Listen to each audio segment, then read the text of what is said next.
and on the left-hand side. Making history.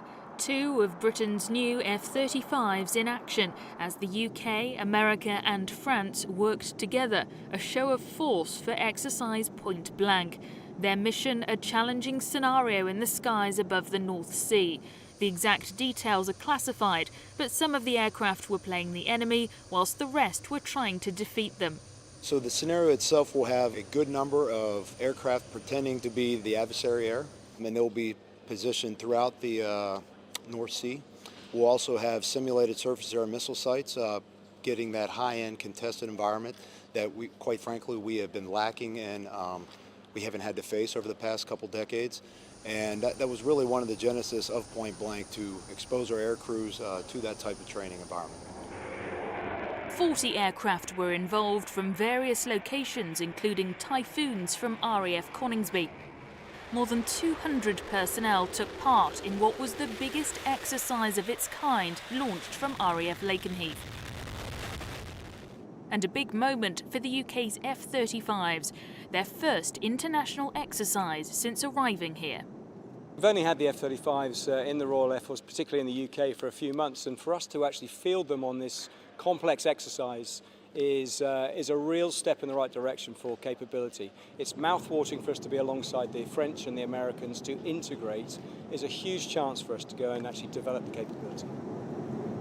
We've got a unique view of this exercise. This RAF Voyager is effectively a flying petrol station. It's got 106 tons of fuel, and it's vital to the exercise because it's allowing the UK's F-35s and the French Rafales to refuel. They're taking on more than 22 tons to top them up. And that air-to-air refuelling gave the pilots a moment to think before rejoining the scenario. The RAF Voyager also refueling the Rafales. It was the first time the French Air Force joined this exercise, a chance for them to get used to working alongside the F-35s. The F-35 will pose some new challenges in that realm, and therefore, since the F-35 is a brand new aircraft within the RAF, we need to train together. Every day, actually, we are involved in common missions, especially in Middle East or in Africa, so we are used to work together. We plan the same way, we brief, we fly the same way, and we also debrief the same way. We just have to improve this way of working in other types of scenario, and especially in very demanding scenarios.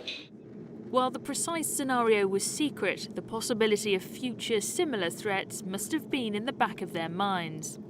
Well, we've moved from a scenario where we have control of the air, and that's taken for granted, to a time now, I think, that we have to recognise that all the environments are being contested, and the air environment is particularly for the Royal Air Force. We need to think about the defence of the homeland. We are seeing Russia challenging that rules-based international order more and more, so we have to stay ready, and by staying ready, it's exercises like Point Blank. All 3 air forces were keen to shout about the achievement of working together. So what's the risk if exercises like this don't happen? The risk is then you get there, and I can use examples in our own history, but I'll just say generically that you show up, you can't talk, communicate, or even operate together, and then you're less effective. Now half the force is ready to fight that night, or a quarter of the force. Do you think it might be harder to achieve exercises like this post-Brexit? I don't technically know the answer to that political question, but I would think that we have the skill and capability in our air forces to work beyond Brexit, would be my guess. And the RAF's response to the uncertainty of Brexit? I think that the Brexit won't affect us whatsoever, because our relationship with these countries is based on a military relationship, fundamentally through NATO and then through this trilateral relationship as well. So I'm confident that it won't affect our readiness, and in fact we look forward to working with these other air forces well into the future. All 3 air forces will now be assessing the lessons learned for the future when they might be faced with these types of threats for real.